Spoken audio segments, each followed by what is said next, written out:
Hello, and welcome to Nerd Punches Nerd, the only podcast where a bunch of nerds pretend to physically fight over minor pop cultural minutia. And I'm Jeremy, here with Sam, continuing our little book club experiment. If you remember last time we left off, we did the first 4 chapters of the suggested reading order. A Ball of Beasts, a Song of Feasts, a Dance of Whatevers, a Crows of Dragons. I don't actually know what a good name for it is. People call it Feast Dance. But it's, of course, the combined Feast for Crows, Dance with Dragons order in a chronological and thematic way. Sam? Yes. Would you like to explain what we're going to cover today? Of course. So, today we are going to be talking about the next 4 chapters, which are Cersei's first chapter from Dance with Dragons, not from Dance with Dragons, from Feast for Crows. It's not so easy, is it? I know, it's very confusing. Tyrion's first chapter, which is from Dance. Right. Dany's first chapter from Dance. Right. And Brienne's first chapter from Feast. That's right. And what we'll do is just talk a little bit about each chapter in a purely unspoiler-free mode. Of course, when I say that, I mean spoiler-free up to that point in the books. So, if you've only read Book 1 of Game of Thrones, prepare to be spoiled from everything from there up to here. And at the end, we'll talk for a little bit about our new feelings about what that might mean for what we know of what ends up happening. Alright? Alright. So, let's get started with Cersei. Alright, so the first chapter of this segment, Cersei's first chapter, basically, this is the first time we ever get her perspective. Right. So, it's interesting to get into her head, see kind of where she's coming from. I remember when I first read this book, I was kind of bummed out that Cersei became a point of view character because I didn't want her to be a point of view character. Oh. Yeah, and her chapters are really kind of downers for the most part. I mean, it depends on how you look at it.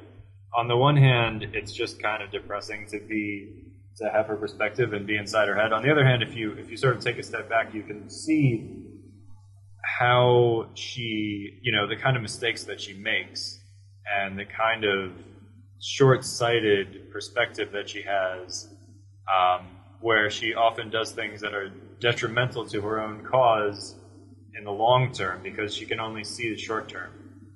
But we don't really get into that in this chapter. We get into that more in later chapters. But you can already see all she's thinking about is like, besides learning that her father is dead, Right. Her next step is like, who's going to be the hand? And she's thinking about who can be the hand, and she's worried about the Tyrells because she thinks the Tyrells are her enemies, even though, in theory, the Tyrells should be her strongest allies right now. And that kind of shows how she's got this kind of skewed perspective where she doesn't know who her friends are and who her enemies are. Not saying that the Tyrells necessarily are her friends, but she immediately tries to undermine the people who are supporting her the most, which does seem kind of foolish. Indeed. Well, it's interesting because she immediately starts thinking, they're going to try to take over or take advantage. I think that is interesting because it tells us a little bit about her state of mind, her extreme paranoia. Yes. And her sort of feeling of, you know what? Yeah, I'm in charge now. Tywin, yeah, he was pretty good, but I'm pretty great. But you can understand where it's coming from. I mean, after all, her father just got killed. This is after her son got killed.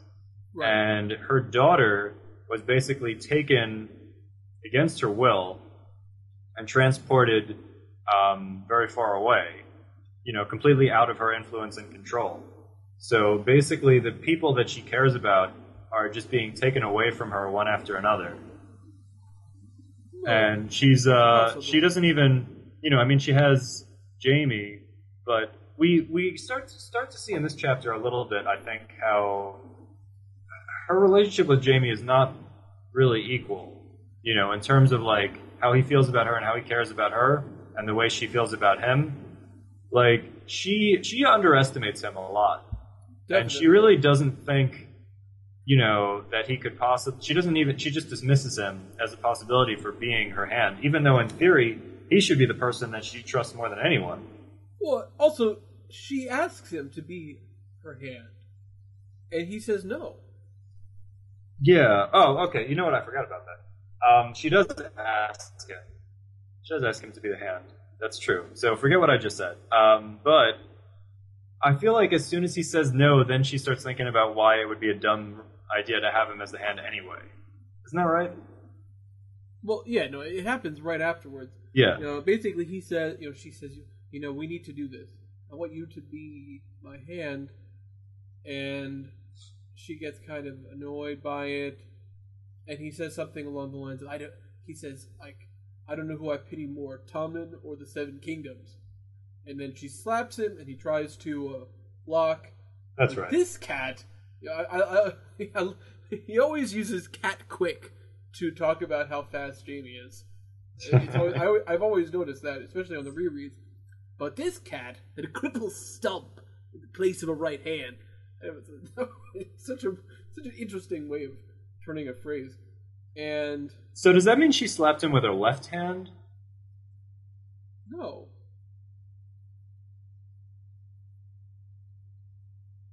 No, he raised his right hand to block. He raised his right hand even though she was coming at him with her right hand? Yeah, just think about it for a second. Left hand's, her right hand's coming at your left cheek. You raise your right hand to block it. That's what he's... I might. Well, he's right-handed, so he's used to using... I guess. Like that. Okay. Well, he's still used to using his right hand. So I think that's part of it. And, if he was trying to catch her hand, I could see why he would do that. Right. But there's other things going on, too. I mean, there's a little stuff that we find out about Shay and how she seemed to be, having some kind of arrangement to that, getting some kind of legitimacy to explain why she turned on Tyrion, because apparently she thought that Tyrion was never going to do anything. Although it's more like an implication, I guess. Right. Because we don't really know entirely why Shay betrayed him, but it sort of seems to be indicating here why, right? Well, I mean, I think it's pretty clear in the book. Actually, I shouldn't say that. It's not that clear in the book why she betrayed him. It's either it's because she really was never trustworthy to begin with, or it's because she actually did care about him, but then she turned on him basically because he refused to actually get together with her. He insisted on going through with his marriage to Sansa. He insisted on keeping her hidden, right? And maybe she turned on him for that reason. It's not clear. In the book, it's really left open. It's for the reader to wonder about. Very true. And we start getting also a little bit more of some people who are going to be important. That's for sure. I mean, it's interesting to think about who's mentioned in a lot of ways. Like, you see a little bit more. You see Qyburn coming back.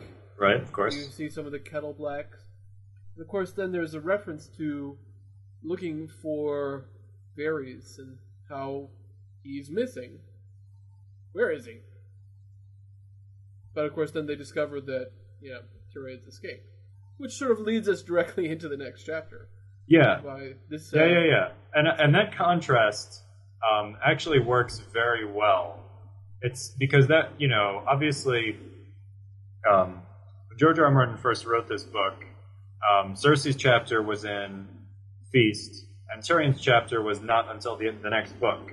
Right. But when you put them back to back, the juxtaposition was very good, because one of the last things that Cersei is thinking about in her chapter is what happened to Tyrion. He escaped. He's probably hiding in the walls. he's going to jump out and stab me or kill Tommen or something. And then we go to the next chapter, which is Tyrion, and we learn that Tyrion is nowhere near King's Landing. He's across the ocean. Yeah. But I think there is one other thing, and you can tell me if you have anything else about Cersei. Yeah. I just want to bring up, which is a very interesting thing that I did not pick up at all the first time. When she's thinking like, Mace Tyrell claimed his daughter was still virgin, but Cersei had her doubts. Joffrey had been murdered before he could bed the girl, but she had been wed to Renly first. Right. And what does she think? A man may prefer the taste of Hippocras, yet if you set a tankard of ale before him, he will quaff it quick enough. Which, that's an interesting metaphor. Which seems to be saying, well, you might prefer a man, but he'd bang a chick. He would. I think that's actually consistent with pre-modern attitudes towards homosexuality, where the idea that someone could be oriented as a homosexual was just an idea that did not exist back then. The idea that a man would have sex with another man, of course, existed, but the idea that like a man would exclusively have sex with other men and would not have sex with women was just sort of It wasn't a thing. There was no idea. There was no concept of being gay. It was just, sometimes men would have sex with men, but like if they got married to a woman, they would have sex with a woman because that's part of your duty as a husband. That's what you did. Right. Right. So Cersei's attitude is basically that Loras, everyone knows that Loras and Renly were lovers. It's an open secret. Right. But it's funny how she thinks about that like so openly here, and yet there are many readers who still don't pick up on it. Well, it is a bit of a, it is a bit of a metaphor. It is, I suppose. It's once you realize what she's thinking about, then it's really obvious. But if you it's really obvious. You might just be confused. But the point is, she has this sort of pre-modern attitude of, yeah, of course, Loras and Renly were lovers, but he also married Marjorie, and like, why wouldn't he have sex with her? They were married. That's what married people do. They have sex.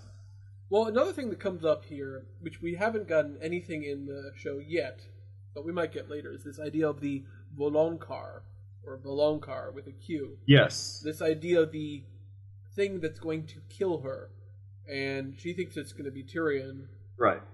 Although we don't really know what that means, per se, too much, although there is a little bit of that earlier on. At this point, we really don't know what she's talking about. It's just a reference to something that's, I don't know what that means, type of thing. Right. So it is kind of curious to reread it when we know what it means, although we'll get to that later on. Well, it makes a lot more sense when you know what she's talking about. Right. But I think at this point it's mysterious evocative. and just a little bit strange. I actually wanted to say something before we go on to the other chapters. One general theme that I noticed over these 4 chapters is that they're all kind of dreary and depressing. Mm-hmm. And we can talk about why in different ways. Cersei has this kind of dreary chapter because she just lost her father and her son, and she's trying to put together the kingdom, but she's paranoid. She doesn't trust anyone. She thinks Tyrion is out to get her. We know the truth. We know that, as much as the Tyrells may be ambitious, she's probably better off, working with them instead of against them. And also, we know that Tyrion is no threat to her because he's on a completely different continent. Also, she doesn't know how to deal with Jaime and sort of his new attitude in a lot of ways. Yeah, she can't relate to him anymore. Right. And it's not, and he still cares about her, but he's starting more and more to just feel tired, I guess, of her. Because he's changed, he's experienced real hardship that she hasn't really in the same way. Yeah, she lost a child. Well, it's not just that he's experienced hardship. He's sort of grown to realize that there are more important things in the world than just his relationship to Cersei. Right. And True. She basically doesn't think that there's anything more important in the world than, the succession and her children and her relationship with Jaime. Like, that's it. That's all she cares about. Nothing else. So he's starting to worry about actually behaving honorably, trying to rule the kingdom effectively. Worrying about whether he is really an appropriate choice. Like when she offers him the hand and he says no, he kind of laughs it off. But the truth is, like, it's clear that he thinks that he's not worthy to hold that position, which the old Jaime never would have done. I mean, he might have not particularly wanted to be hand, but wasn't he? Didn't he used to be the Warden of the West or something like that, or the Jaime? Yeah, something like that. He had some other title, like I think it was Warden of the West, and like he never really cared about it. He didn't do anything. The old Jaime, if they had asked him to be hand, he would have been like, yeah, sure, whatever, and then he just would have ignored his responsibilities. Right. But this new Jaime actually cares about his responsibilities and is concerned that he's probably not the right man for the job. And Cersei doesn't get that, because her attitude is like, we need this for our family, and I trust you, so I need you to do it. And there's no concept to her of, you might not be the right man for the job, or you might not feel up to it, or you might feel like there are bigger things that are more important to you than this. Mm-hmm. All right, well, is there anything else, or can we move on? No, let's move to the next chapter. All right, moving on to Tyrion. And it's interesting because at this point, we're finally starting to intersect with some other story elements. Mm-hmm. Because, we had a little bit of talking about Daenerys in the first book, and then slight mentions of it here and there. There are rumors about dragons from the Lycian and Bravosian type, all these different sailors, and for Pshaw. Ridiculous. Right. You might, yes, and the sea serpents are all for Valonqor, or whatever, I forget the name of it. I said that wrong. Volantis. Volantis, thank you. Sorry, I said that wrong. Anyway, but it's interesting that, because now we're finally seeing, a part of the other world we haven't seen very much except from Daenerys. So that's kind of interesting. Right. And it's also interesting that Tyrion knows a lot more about the other part of the world than Daenerys ever did, because why would she? Because that was part of his education. Well, to learn about the free cities and the history of Valyria and all of that. He learned some of that stuff. All right. So another thing that's interesting is he starts talking and obsessing about whores. Whores. He asks, some of the, his slave, hey, is this where whores go? Where do whores go? And then whores, damn whores. And over and over again. It happens quite a few times in this chapter. So this is where I started to dislike Tyrion. And I know that's going to be a very controversial statement, because Tyrion is everybody's favorite character, and he's my favorite character too. Right. Although this is kind of his lowest point. I really don't like, where his character goes, where his personality goes in Dance with Dragons. He becomes depressed. He just starts drinking all the time. All he wants to talk about is where whores go, which he knows is a nonsense question. It doesn't mean anything, but it's just sort of like this empty mantra that he has. And it's just not. This is not the Tyrion that we have known and loved in the three previous books. So it's kind of a dramatic personality shift, which is not so much fun to read about. And I read it, I get through it, but I don't enjoy reading Tyrion's chapters in this book.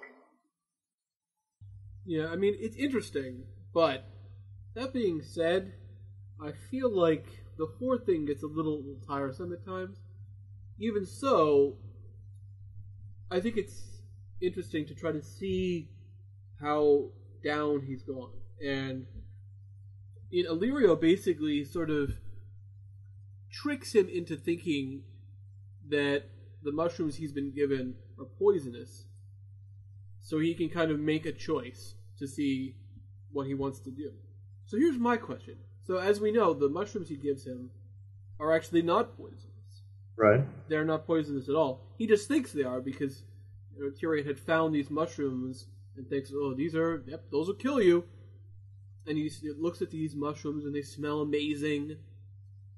But he's really thinking, like, maybe, what's the point? I don't have any kids. Oh, that's an interesting question. Does he have any kids that we just don't know about? Well, not that we know of. That's true. At this point, we know nothing about any kids or anything else. And if Taisha, his wife, who was a whore, turns out to be alive, well, we don't know. We have no idea where she is. Or even if she's still alive. We have no idea, basically. Right. But then the question becomes, let's say he had eaten the mushrooms after they had this little exchange where he says, yes, dying by wine is much more expensive than just poison. Do you think that Illyrio would have just, poisoned him later? Just because he would have thought, maybe, what's the point? I don't want to deal with this trouble. I don't think Illyrio would have poisoned him. Why would Illyrio have poisoned him? Well, no, the question is this a test? Is it a test to see what he does? It's a test to see where his mindset is. I mean, it is a sort of a test because Illyrio is trying to see if Tyrion is suicidal. Not so that he can kill him, but just because he wants to see if Tyrion is actually somebody that's worth making an investment in. Right. Illyrio is making this effort to transport Tyrion and giving him like a mission, and he's basically sending him as his envoy or his emissary. But if Tyrion is just going to kill himself, then that really seems like a big waste. It does, right. So, I think that is interesting, but there's some things that I really want to point out as stuff that, for me, just jumped out. One is where Illyrio sort of points out something like, oh, you guys and your sigils, you're a lion, and he's an octopus, and, that guy's a squid, and he's a paper airplane, and that guy's a wolf. You guys are all people, you realize that, and you're not actually a lion. And Tyrion has to say, yeah, you're right. We do kind of, we go a little bit overboard with our associations with what we are. Of course, they made fun of that a little bit in the TV show where Olenna is sort of saying, ugh, I am so sick of roses and flowers because they're everywhere. And I think that it's a good point because that really is a big part of how people associate, I found a couple of lions here, haven't we? Or whatever. But that's one thing. Then, of course, there's the other things where we find out more information. Like that other people know about Stannis being at the wall. That's one thing. And, of course, the stuff with Myrcella and Dorne.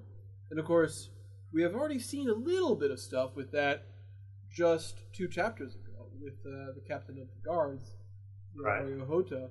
So it's interesting, and it seems like, there's going to be probably more about that, you would think, based on how it's written. At least he's thinking, Tyrion's sort of realizing, you know what, if they did try to push her to be queen, she'd get killed. Her life would be in jeopardy. Now, whether or not he's right, it's certainly true that she would certainly be at risk. Whether or not she would be killed, who knows? But anyone who's in some sort of line of succession is always going to be in danger. Well, I mean, it's a question of if they did try to declare her queen and rebel, would they be able to actually protect her? Would they be able to defend her? Right. And the answer is, in Tyrion's mind, no. They would not be able to keep her safe. Yes. But the other thing, of course, is the dragon with 3 heads. Yeah. And where does that come from? Where does it come in? Where's the name come from? The dragon with three heads. It's an old prophecy, remember? Like, it's something that people reference a lot. This idea about the dragon with three heads. You know, Aemon talks about it as well. This old prophecy, although we don't really know what it is per se. But I mean, there is a lot of things about the dragon that has three heads. Where does that come from? Well, the person who mentions it the most is Dany.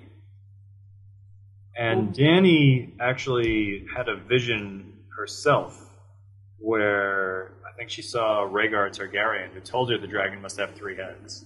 Right? So, and Illyrio was talking about it too. But obviously, sure Daenerys didn't tell anyone about the contents of her vision. No, I don't think she did. I think yet, he's using the exact same terminology. So it seems like there's something going on. There is something. We don't know what it is. Right. At this point, it's just like a weird coincidence. What is it? Why does he say that? Of course, we know there are three dragons. But is that what it means? Or does it mean something else? I mean, you could think about it in the classic way with, original Aegon the Conqueror. The guy who first rode the dragons with his two sisters. And if it's a reference to something like that, then it could mean that there need to be three riders for dragons. And then the question is, who are the it's interesting. It's interesting because speaking of something that is referenced, where one character is the primary character who keeps repeating a certain idea, and then another character mentions the same thing, it actually is paralleled in Jon's chapter that we spoke about last time, where... last time? No, we didn't do Jon last time. Oh, have we not got to Jon's chapter yet? No, so no spoiling. Okay. You have to keep that in your head because it's actually not going to be in this episode at all. So hold on to that, make a note, and we'll talk about that one later. All right, anything else on Tyrion? No spoilers. Anything else on Tyrion? I mean, other than the fact that, again, he's kind of dreary, he looks at these mushrooms, he wants to commit suicide. Thought it was interesting that he really is kind of unpleasant in this chapter. The way he behaves towards the women, in particular that one woman who's supposed to, warm his head, and he somehow the fact that she just has pity as opposed what he really seems to want is fear. Well, I mean, we don't know exactly what he wants initially, but when he gets pity, that really pisses him off, and then he goes for the fear. Well, he doesn't like the sort of lying about it. The way she clearly hates him, but it sort of they'll still screw him nonetheless. So why do you suppose that is? I think because of Shay, obviously. Right. I mean, he feels like it's just a bunch of lies, which isn't clear if that's what it is, but that's clearly what he thinks. And he still has these weird, fake romantic feelings about Taisha, which is always kind of confusing. The whole thing, I think his head is just messed up at this point. But I wouldn't fake romantic feelings. Well, but I think that he's kind of all mixed up with his attraction to Shay and stuff with Tisha. But it's almost like his relationship with Shay has sort of poisoned his ability to relate to any women, unless they're openly fearful of him. Yeah, because it's sort of like that I can understand. Because he expects that. Yeah. Now I'd like to move on a little bit here and just sort of do something interesting. Yeah. Because to talk about how there's been this how things are changing in terms of transition. So the transition from the captain of the guards to Cersei is where Doran says, "I hope that Lord Tywin knows what a loyal friend he has here." And the next one starts right with Cersei thinking about Tywin being dead. And of course, when at her end of her chapter, she's thinking about Tyrion choking her. At the end of Tyrion's chapter, he starts thinking about the dragon with 3 heads. Then we move on to Daenerys. Now, we haven't gotten to the end of her chapter yet, but there'll be another transition I think is also interesting, especially considering it's going to be going back to Feast for Crows. But that being said, let's move on to Daenerys. Okay. Now, of course, we're still here on the other side of the world in Essos, and we see one of the things that I remember, which is always kind of interesting, is the way, her handmaidens, Eerie and other girl, the ones that I think are dead in this TV show for some reason. Eerie and Jikwi, or whatever her name is? Yes, that's right, right. And how they always say, oh, you don't do that. Oh, this is something. Yep, it is known. It is known. It is known. And they don't really know anything. And, of course, finally Daenerys sort of says, listen, the Dothraki, they know a hell of a lot about horses. But everywhere else, it's all, like, superstitious and sort of nonsensical.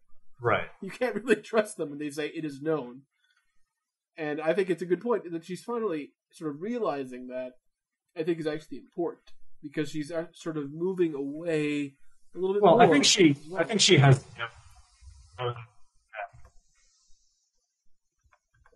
I think she already knew that a while ago. Right. But it doesn't hurt to, just to reinforce the idea at the beginning of a book. In case readers don't remember exactly what happened in earlier books. Right, but we're also starting to move with these idea about this thing, the son of a harpy, which we really didn't get any of in the last book. So it's interesting just to sort of think about what's happening and how she's here trying to rule, and in Marine, whereas everywhere else before she was just conquering and taking things, and now she's actually trying to do stuff which she's never done before. And of course, as you might imagine, there are still people there, still power people who don't exactly like that she's trying to take over. So this is very important in terms of Daenerys' growth as a character, because she's basically like been going across the world, stirring things up, causing trouble, killing people, conquering cities, all kind of stuff, for no reason other than just because she was born, to a certain family, and she believes that because of that she has the right to do whatever she wants and kill whoever she wants in order to fulfill her birthright. And this is a big problem, because she's supposed to be the hero, but the only reason that she's heroic at all is because we're getting her perspective. If we were getting other people's perspectives, then she would be a monster. So this part of the book, this part of the story, is really where Daenerys makes the decision. I mean, she frees slaves and stuff, it's true. But she's also like turning society upside down and not really taking any responsibility for it. So this is where she starts to take responsibility, where she says, instead of just upheaving society, I'm going to try to rule society and make it better, try to be a benevolent ruler, try to fix things, try to show that I deserve to rule the 7 kingdoms, not because of, who I was born to, but because I actually am a good ruler and I'm a better ruler than whoever is ruling right now. Right, definitely. So this is like critical for her, especially with the way the chapter ends, because most of it's actually kind of reminiscent of what we used to see back in the first book with Eddard serving as the hand of the king and receiving petitioners. She's receiving petitioners in the same kind of way. And she deals with their grievances, and, it's tedious, and she jokes about, wanting to have her butt made of iron and stuff. And she's like, this is what it is to rule, deal with your subjects, and you've got, the resistance movement, these Sons of the Harpy who are engaging in this sort of guerrilla warfare against her. But then at the end, we get, the real bomb that drops, when we find out that one of her dragons, because the dragons she doesn't have time to really take care of them, and they're getting bigger, and they need to hunt, and they go and they just take animals and eat them. And then she finds out that one of her dragons killed a kid, Yep. and ate it as prey. And that's where she has to deal with. This is what's hard for her to rule. She has these dragons, and in theory, these dragons give her the authority. That's why everyone respects her, because she has dragons. But they're also extremely dangerous, and she's responsible for what they do, and she can't control what they do. And that's the burden of actually ruling and trying to say, well, I have dragons, so you have to listen to what I say. That's true, but she also has to deal with the consequences of bringing dragons around with her and putting everyone in danger. Yeah, and of course, that's going to be a problem in many ways. People are dying that are under her protection that we already know about, and then of course the ending is kind of problematic. But even that being said, it's also interesting to see who's showing up here. A lot of Z names I've noticed. That's for sure. And it's interesting to see the little things that pass by. Like, for example, her dragons are growing wild. Barristan has been training knights, which is kind of interesting. Yeah, I like that. I like that Barristan is training knights. And good role for him. I think it's all. There's also a time where a little kid gets mad because she doesn't want to hang someone, and so he tries to run at her, and it gets tripped over his weird tokar, which I don't know. It's such a weird garment. This idea about something that you have to hold with one hand or it will fall off. It's kind of crazy. And of course, I understand what George R. R. Martin is going for there. Oh yeah, sure, I get this it. idea of clothing which is so delicate and so difficult to wear that you have to be an aristocrat to wear it, because you have to be someone who can just travel around all day taking just mincing small steps and not exerting yourself physically in any way, and you have to practice it from for a long time before you can actually do it effectively. So it's a very, very good way of distinguishing between the lower class and the upper class. Yeah, so it's interesting when this little kid has the tokar he's took from someplace, and it's his. No, he is an aristocrat. Oh, he is, and he said one of these he didn't slaves. Take it. He wore it. Yeah, his slaves had escaped and killed his father and brother and raped his mother. Not exactly great people, and so it's sort of an interesting thing. And then, of course, and again, that also brings in the kind of difficult compromises that Daenerys has to make as a ruler, because she says she can't punish the slaves because she declared amnesty on all crimes that were committed during the sacking. Yeah. She basically had to, except that this led to situations like this where she's making powerful enemies. Yeah, and she's learning that ruling ruling a foreign people that she conquered is really not such an easy proposition. Yeah, I mean, of course, she's helped that strong Belwas, played by The Rock, is there. Played by The Rock? Yeah, well, in my dreams, he's played by The Rock. Well, Belwas is supposed to be darker skinned anyway, but I think The Rock is close enough. Yeah, but isn't he supposed to have a big belly? Yeah, whatever. I don't want to do it with Rikishi. Come on. Well, maybe they could get Vin Diesel. That's even worse. No, Vin Diesel's tiny, so I disagree with that. But anyway, but they could use camera tricks to make him look bigger. Well, that's what they did do in that Fast 5 movie, because The Rock and Vin Diesel have a fight, and The Rock's probably at least 6 inches taller than him, right? Oh yeah, no question. He's 6'4". Yeah. And Vin Diesel's 5'9". Yeah. Or at least maybe 5'8". But whatever. No, it's okay. So it's interesting how this ends, where suddenly she's discovered that one of her dragons, probably Drogon, based on what we already know, has killed a child, basically. And this is now getting to the point where, things are getting out of control for Daenerys. Because at this point... They're starting to get out of control. They're not out of control yet, but you can see the direction it's going in. So she has to somehow figure out a way to get her dragons to not go out of control. And whether or not she'll do that, I guess remains to be seen. But that's sort of an interesting question.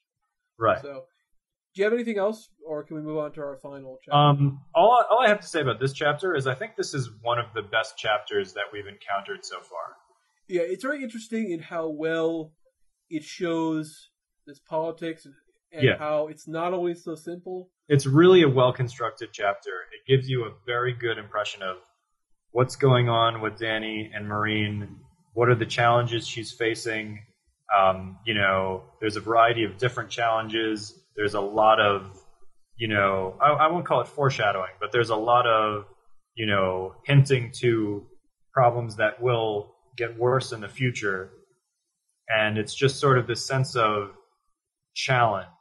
And then the way it ends, which is just like a really powerful emotional ending, it's just really strong. So I really, really like this chapter. And I think it's one of the best ones. I want you to think about this, which is very interesting, which is that so let's move on to our final chapter here of Brienne. And it's interesting how the end of the Dany chapter is thinking those are the bones of a child, and immediately Brienne's chapter starts by her saying, I'm looking for a maid of 3 and 10. Yes. And it's interesting because these are two different books. Whereas before, it would have been Cersei thinking, Tyrion's about to choke me, and then I'm looking for a maid of 3 and 10. It doesn't really work quite the same. Yeah. Which is why I think this actually has a better transitional flow than the original. Yeah, there are some really nice segues from chapter to chapter in this new order that I've noticed that too. One thing, if we're going to start talking about Brienne. Yes. I'm not such a fan of Brienne's chapters in this book. Well, she's not as complicated. She's not as smart as other people. She's sort of, she's like a jock. Right, but there are bigger problems than just that, narratively speaking. The problem is Brienne spends the whole time looking for Sansa, but there's no mystery to us as the reader because we already know where Sansa is. That's true, we do. So basically, we know that Brienne is just spinning her wheels, and she's never going to find Sansa, and she's got all this speculation about, well, where would Sansa go if she left King's Landing, and, she went with Sir Dantos, and he's from Duskendale, so maybe she went to Duskendale, and all of this stuff, and we're just reading this, but we're bored, because we know that none of that is true, none of it is real. And in the meantime, Brienne is running into, some people who don't seem to be very important. She's encountering these, hedge knights that nobody has heard of, and, this random merchant who doesn't have anything to do with the story.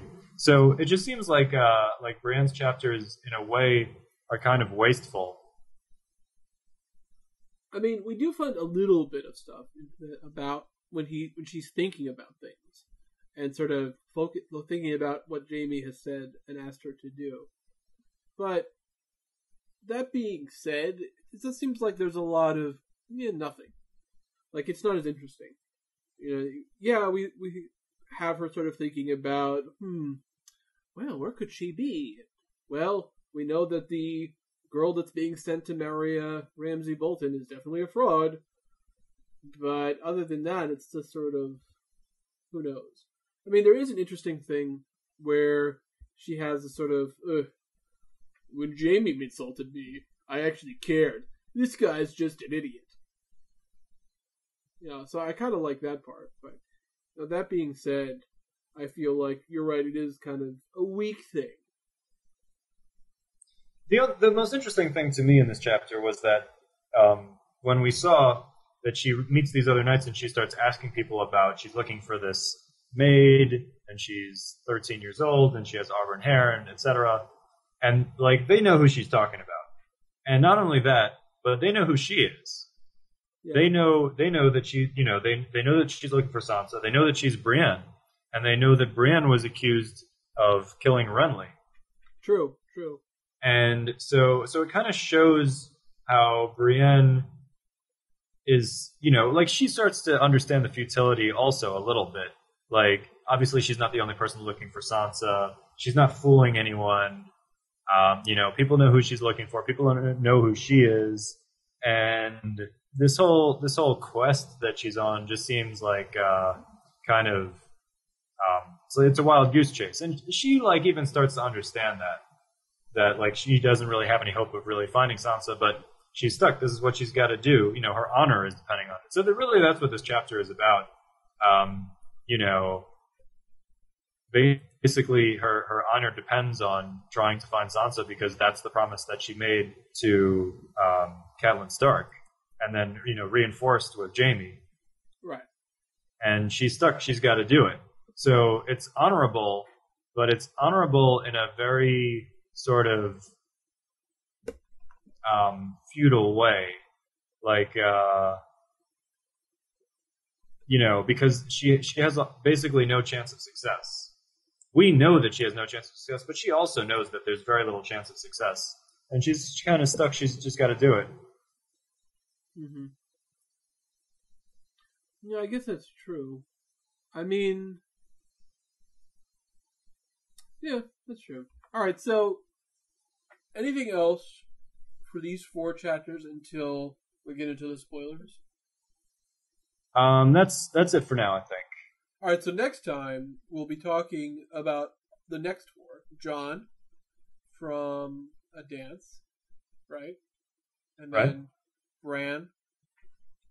And then after that, we'll go back to Tyrion and then flip over to the other book for a little bit of Samwell. That's right. So it'll be a lot of dance next time. All right, so let's move on to spoilers.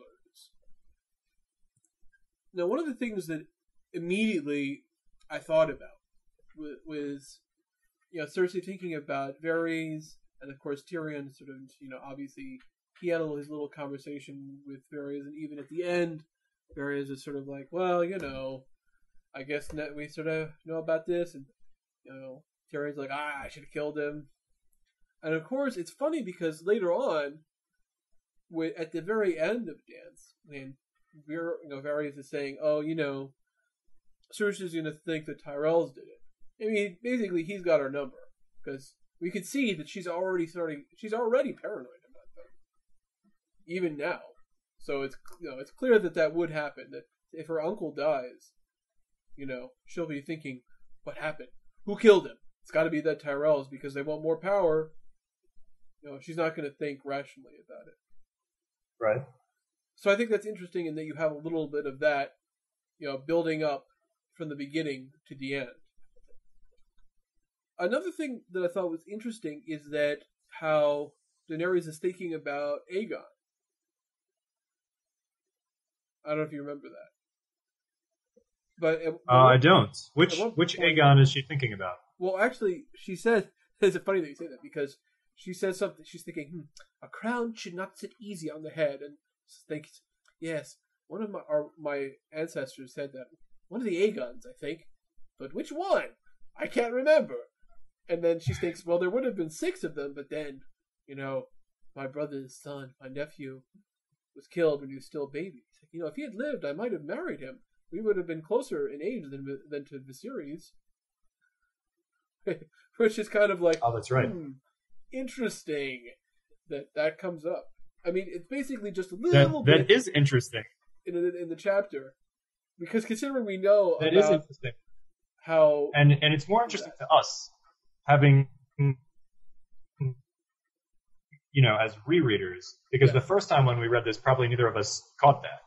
Well, why would we? Right? I imagine that first time readers, when she starts thinking about Aegon, you know. And we're like, well, okay, yeah, that's just another Targaryen. Like, why would we think that's significant, right?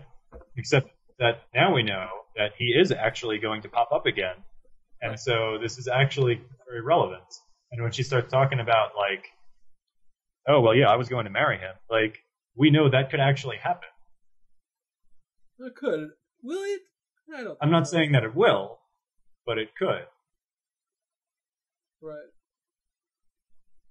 Well, so that's something that's interesting. And, I mean, obviously, you know, more stuff will happen with Brienne later, even so. I think it's just not as interesting, her particular chapter. The thing, though, that I kind of want to finish up on, a little bit of talk about the dragon with 3 heads. Because the truth is, we really don't know much about that. It's still one of those sort of vague, prophetic things that a couple people reference. It seems like it's something that's known as a reference to things. Because, like I said, Aemon references it also.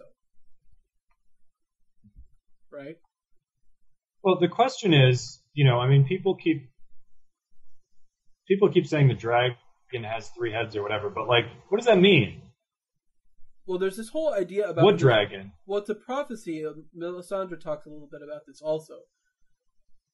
Yeah. It's a fulfillment of prophecy. Rhaegar thought his children were going to be a fulfillment. But what's the prophecy?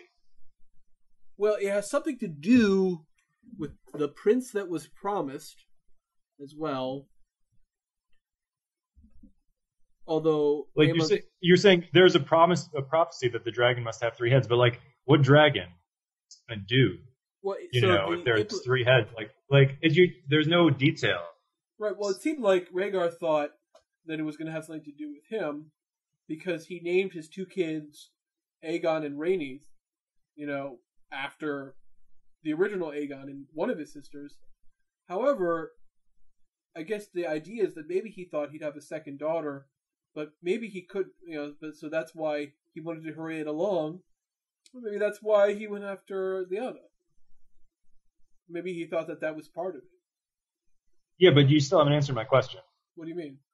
What is the 3-headed dragon going to do?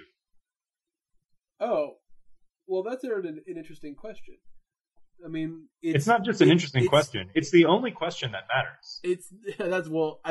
I think you could make an argument that potentially it is the only thing that's going to stop the others. Okay. So if you're going to say that it stops the others. He is the prince that was promised, and his is the song of ice and fire. Do we know that the 3-headed dragon and the prince that was promised are the same person? Let me tell you, I'm going to just give you a little quote here from when she has a vision. The 5th room finally shows a man very much alike her brother Viserys, except that he is taller and has eyes of dark indigo rather than lilac. He is speaking to a woman who is nursing a newborn babe, telling her that the child's name should be Aegon, and saying that, what better name for a king? The woman asks him if he will make a song for the child, and he replies that he has a song, and that, quote, he is the prince that was promised, and his is the song of ice and fire. He appears to look at Dany then, as if seeing her, and he adds that there must be one more, and the dragon has 3 heads. Okay, so the 3-headed dragon is definitely connected to the prince that was promised. Yes.